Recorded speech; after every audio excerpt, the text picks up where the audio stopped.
Hi friends, welcome to Masala Restaurant channel. இன்னைக்கு நம்ம சேனல்ல நான் வந்துட்டு நியூ இயருக்கு ரொம்ப குயிக்காகவும் அதே மாதிரி ரொம்ப ஈஸி ரொம்ப டேஸ்டியாக செய்யக்கூடிய 3 ரெசிபியோட தான் நான் வந்திருக்கேன். ஸோ வாங்க என்னென்ன ரெசிபிங்கிறது பார்க்கலாம். ஃபர்ஸ்ட் வந்துட்டு குஸ்காபிரியானி ரொம்ப டேஸ்டி, அதே மாதிரி சீக்கிரமாகவும் ரெடி பண்ணிடலாம். அடுத்தது வந்து ஒரு முழு கோழி தந்தூரி. இது வந்து என்னோட ஹஸ்பண்டோட ரெசிபி, ரொம்ப டேஸ்டியாக இருந்துச்சு. ஸோ அடுத்தது பார்த்திங்கன்னா இந்த சிக்கனில் கொஞ்சம் பேலன்ஸ் இருந்துச்சு. ஸோ அதை வச்சு ரொம்ப ஈஸியாகவும் ரொம்ப சிம்பிளாகவும் ஒரு சிக்கன் நூடுல்ஸ் செஞ்சுருந்தேன். இந்த 3 ரெசிபி தான் நான் இந்த வீடியோவில் உங்களுக்காக நான் ஷேர் பண்ணியிருக்கேன். ஸோ இந்த வீடியோவை கடைசி வரைக்கும் பாருங்கள். வாங்க எப்படி பண்ணுறதுங்கிறது பார்க்கலாம். முதல்ல வந்து முந்தின நாளே வந்து நம்ம சிக்கன் எடுத்துடலாம். ஈவினிங் வந்து சிக்கன் வாங்கி நல்லா க்ளீன் பண்ணி எடுத்து வச்சுருக்கேன். இந்த சிக்கன் வந்துட்டு 1.5 kg இருக்குது. ஸோ இப்போ இந்த சிக்கனை வந்து நல்லா வந்து டீப் கட்ஸ் போட்டுக்கலாம். நல்லா ஆழமாக வந்துட்டு இந்த மாதிரி கத்தி வச்சு நல்லா வந்து கட் பண்ணிக்கோங்க.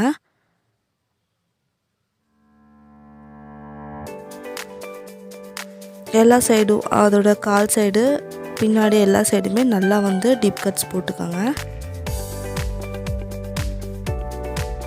அடுத்ததான் நம்ம இதுக்கான தந்தூரி மசாலா வந்து ரெடி பண்ணலாம். அதுக்காக நான் தயிர் வந்துட்டு ஒரு அரிப்பியில் ஊற்றி எடுத்து வச்சுருக்கேன். ஒரு 20 minutes முன்னாடியே நமக்கு நல்லா கட்டியான தயிர் கிடைக்கிறதுக்காக. ஸோ இதிலேருந்து ஒரு பாதி தயிர் வந்து யூஸ் பண்ணிக்கலாம். நம்ம ஒரு 2 tablespoon அளவு. அடுத்ததாக தந்தூரி மசாலா, நீங்கள் எந்த பிராண்ட் வேணாட்டி யூஸ் பண்ணலாம். அது ஒரு 2 tablespoon போட்டுக்கலாம். அடுத்ததாக காஷ்மீரி ரெட் சில்லி பவுடர் வந்து ஒரு டேபிள்ஸ்பூன் போட்டுக்கலாம். அடுத்ததாக உப்பு ஒரு 1/2 tablespoon, எண்ணெய் ஒரு 2 tablespoon, இஞ்சி பூண்டு பேஸ்ட் வந்துட்டு ஒரு 1 tablespoon. அடுத்ததாக லெமன் வந்து ஒரு பழத்தோட ஜூஸு. அடுத்ததாக 2 teaspoon அளவு வினிகர், ஒயிட் வினிகர் வந்து ஆட் பண்ணிக்கலாம். இது எல்லாத்தையும் ஆட் பண்ணி நல்லா வந்து நம்ம மிக்ஸ் பண்ணிக்கலாம்.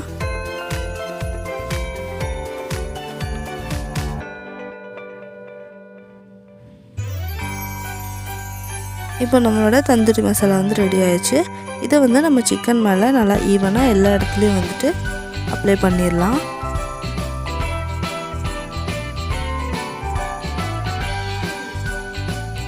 மசாலா வந்து எல்லா இடத்துலையும் படுற மாதிரி அப்ளை பண்ணுங்கள். ஃபுல்லாக கோழி மேலேயும் உள்ள எல்லாமே இந்த கேவிட்டியில் எல்லாத்துலேயுமே படுற மாதிரி நல்லா வந்து அப்ளை பண்ணிக்கலாம்.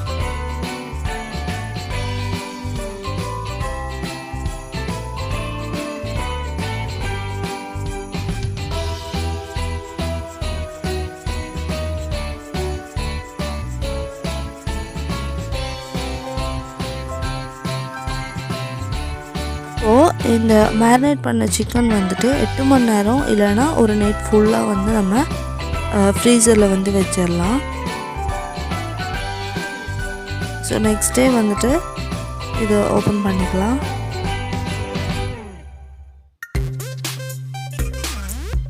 இப்போது இந்த ரொட்டேசரி ஃபார்க்கில் வந்துட்டு நம்ம இந்த சிக்கன் எப்படி வைக்கிறதுங்கிறத பார்க்கலாம். ஃபர்ஸ்ட் வந்துட்டு இந்த ரொட்டேசரி ஸ்கியூவர் வந்து உள்ளே நம்ம இன்சர்ட் பண்ணிக்கலாம்.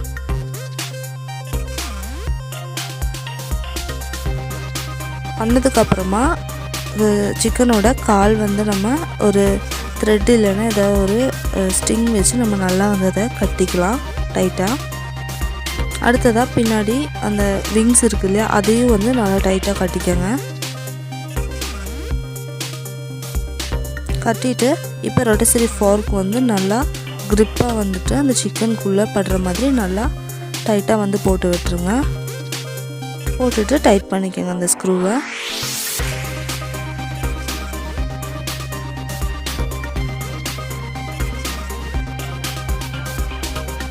இப்போ சிக்கன் வந்து நம்ம ரொட்டேசரி ஃபோர்க்கில் கரெக்டாக வந்து க்ரிப்பாக போட்டாச்சு. அடுத்ததாக நம்ம வந்து ஓவன் வந்து ப்ரீஹீட் பண்ணணும். ஓவன் வந்து 200 degree செல்சியஸில் 10 minutes ரொட்டேசரி மோட் ஆன் பண்ணி நம்ம வந்துட்டு ப்ரீஹீட் பண்ணிக்கலாம். ரொட்டேசரி மோடு வந்துட்டு மேலே இருக்கிற ஹீட்டிங் ராடும் கீழே இருக்கிற ஹீட்டிங் ராடும் போட்டு நடுவில் வந்து ரொட்டேசரி மாதிரி ஒரு லைன் போட்டிருப்பாங்க டபுள் சைடு ஆரோ மார்க்கோட, அதான் வந்து ரொட்டேசரி மோட். அதையும் வந்து நம்ம ஆன் பண்ணிக்கலாம். ஆன் பண்ணி ப்ரீ ஹீட் பண்ணிவிட்டு அடுத்ததாக 1 hour வரைக்கும் ஃபுல்லாக வச்சு நம்ம இந்த தந்தூரி வந்து பேக் பண்ணி எடுக்க போகிறோம். அதே ரொட்டேசரி மோடில் ஒரு 40 to 50 மினிட்ஸில் நல்லா வந்து கிறிஸ்பியாக ஆயிடுச்சுன்னா நம்ம அதை வந்து ஆஃப் பண்ணிக்கலாம். இல்லைனா 1 hour ஃபுல்லாக வந்து சிக்கன் வந்து நல்லா வேகட்டும் அதுலேயே. இப்போ நம்ம தந்தூரி ரெடி ஆகிறதுக்குள்ளே குஸ்கா பிரியாணி வந்து எப்படி பண்ணுறதுங்கிறது பார்த்துடலாம். அதுக்கு முதல்ல ஒரு ப்ரெஷர் குக்கர் வந்து சூடு பண்ணிக்கலாம். அதில் ஒரு 2 டேபிள் ஸ்பூன் அளவுக்கு ஆயில் வந்து ஊற்றிக்கலாம். ஒரு 2 டீஸ்பூன் நெய்யும் வந்து அதில் ஆட் பண்ணிக்கலாம். அடுத்ததாக நம்ம ஹோல் ஸ்பைசஸ் ஆட் பண்ணலாம். அதில் வந்து ஒரு 2 துண்டு பட்டை, ஒரு 4 கிராம்பு, ஒரு 2 ஏலக்காய், ஒரு பிரிஞ்சி இலை, ஒரு ஸ்டார் அனீஸ், இது எல்லாத்தையும் வந்து நம்ம சூடான ஆயிலில் வந்து போட்டுக்கலாம். அடுத்ததாக அதுலேயே வந்து 3 பச்சை மிளகாவும் நான் போட்டுக்கிறேன். அடுத்ததாக ஸ்லைஸாக கட் பண்ணி வச்சுருக்கிற 3 வெங்காயம் வந்து நம்ம ஆட் பண்ணிக்கலாம். ஆட் பண்ணி வெங்காயம் நல்லா கோல்டன் ப்ரௌன் ஆகிற வரைக்கும் நல்லா வந்து வதக்கி விட்டுடலாம். வெங்காயம் நல்லா கோல்டன் ப்ரௌன் ஆனப்புறம் 1.5 டேபிள் ஸ்பூன் அளவு இஞ்சி பூண்டு பேஸ்ட் வந்து நம்ம ஆட் பண்ணிக்கலாம். இஞ்சி பூண்டு மணம் மாறுற வரைக்கும் நல்லா வந்து அதை நம்ம வதக்கி கொடுக்கலாம். அடுத்ததாக ஒரு கை நெரிச்சு கொத்தமல்லி இலையும் ஒரு கை நெரிச்சு புதினா இலையும் சேர்த்துக்கலாம். அதையும் வந்து நல்லா நம்ம வதக்கிக்கலாம்.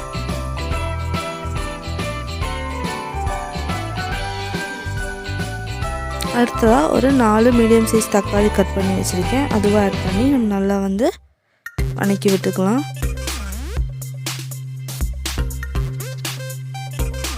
இப்போ இதில் தேவையான அளவு உப்பு நம்ம ஆட் பண்ணிக்கலாம். ஆட் பண்ணி நல்லா வந்து இந்த தக்காளி நல்லா மசிகிற அளவுக்கு நம்ம சார்ட் பண்ணிக்கலாம். இப்போ 1 டேபிள் ஸ்பூன் அளவு Kashmiri red chilli powder, 1 table spoon மல்லித்தூள், 1 டீஸ்பூன் கரம் மசாலா, பிரியாணி மசாலா இருந்தால் நீங்கள் அதை ஆட் பண்ணிக்கலாம். இன்னும் நல்லா டேஸ்ட்டாக இருக்கும்.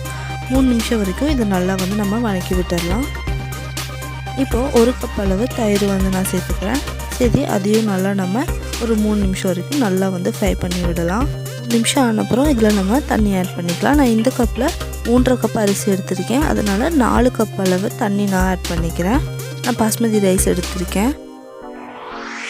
இதை வந்து நல்லா மிக்ஸ் பண்ணி விட்டுட்டு க்ளோஸ் பண்ணி இது நல்லா கொதிக்கிற வரைக்கும் நம்ம விட்டுடலாம். இப்போ தண்ணி நல்லா கொதிச்சிருச்சு. 15 நிமிஷம் பாஸ்மதி ரைஸ் வந்து நான் நல்லா ஊற வச்சு எடுத்து வச்சுருக்கேன். அதை வந்து இதில் ஆட் பண்ணிக்கலாம்.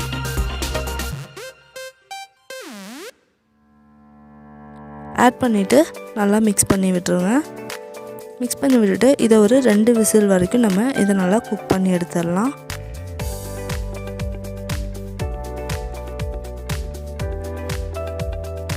அவ்வளோதான், விசில் விட்டு எடுத்தாச்சு. தம் ஃபுல்லாக போயிடுச்சு. இப்போ பாருங்கள், நம்மளோட டேஸ்டியான குஸ்கா பிரியாணி ரெடி ஆயிடுச்சு. ரைஸ் வந்து குழையலை, அதே மாதிரி அடியும் பிடிக்கல. சூப்பர் டேஸ்டியாக வந்து இது ரெடி ஆயிடுச்சு.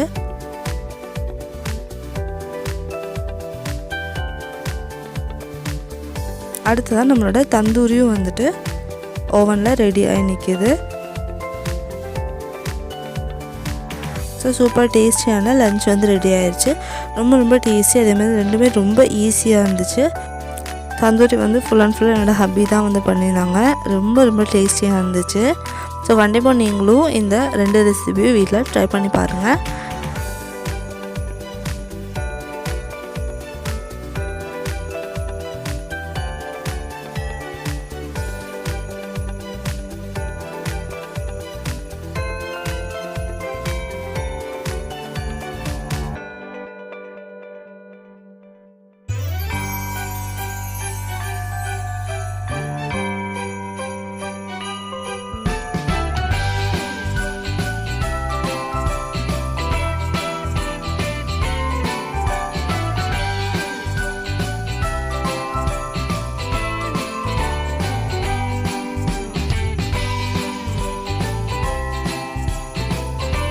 சிக்கன் பீசஸ் நல்லா வெந்திருந்துச்சு, ரொம்ப டேஸ்டியாகவும் இருந்துச்சு.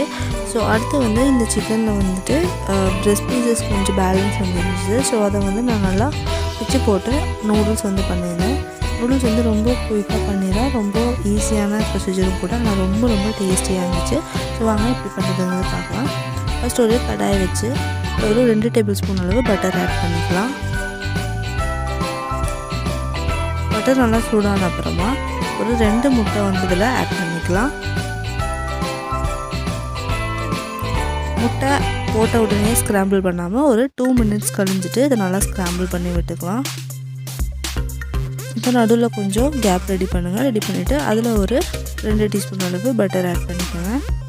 ஆட் பண்ணிவிட்டு நம்ம பிச்சு வச்சுருக்கோம் இல்லையா தந்தூரி சிக்கன், அதை வந்து அதில் நடுவில் போட்டுக்கலாம். மேக்ஸிமம் பிரெஸ்ட் பீசஸ் உள்ளே இருக்கிற பீஸஸில் வந்து அவ்வளோவா மசாலா எதுவும் இல்லாமல் இருக்குது. ஸோ இதை வந்து நல்லா நம்ம ஒரு 3 மினிட்ஸ் to 4 மினிட்ஸ் நல்லாவே வந்து ஃப்ரை பண்ணிக்கலாம். இப்போ தேவையான அளவு உப்பு இதில் ஆட் பண்ணிக்கலாம்.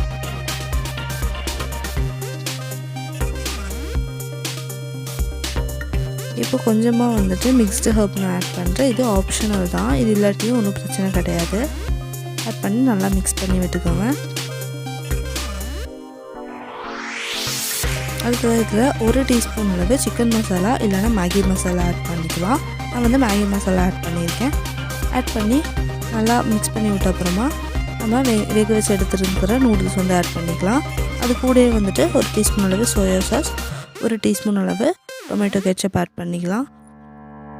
ஆட் பண்ணி இதை நல்லா வந்து நம்ம மிக்ஸ் பண்ணி விட்டுடலாம்.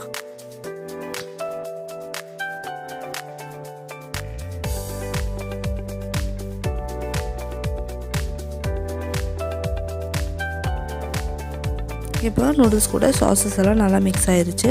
கடைசியாக கொஞ்சமாக கொத்தமல்லி இலையும் நல்லா பச்சையான வெங்காயமும் வந்து மேலே தூவி விட்டு நல்லா மிக்ஸ் பண்ணிவிட்டு இதை இறக்கிடலாம். அவ்வளோதான், நம்மளோட டேஸ்டியான சிக்கன் நூடுல்ஸ் வந்து ரெடி ஆகிடுச்சு. ரொம்ப குயிக்காக செஞ்சுட்டோம் இல்லையா, அதே மாதிரி ரொம்ப டேஸ்டியாகவும் இருந்துச்சு.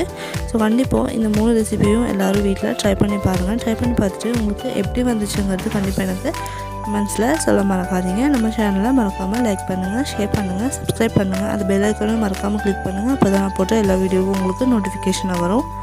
இன்னொரு சூப்பரான ரெசிபி வீடியோவோட உங்களை வந்து நான் மீட் பண்ணுறேன். And then take care, bye, thank you.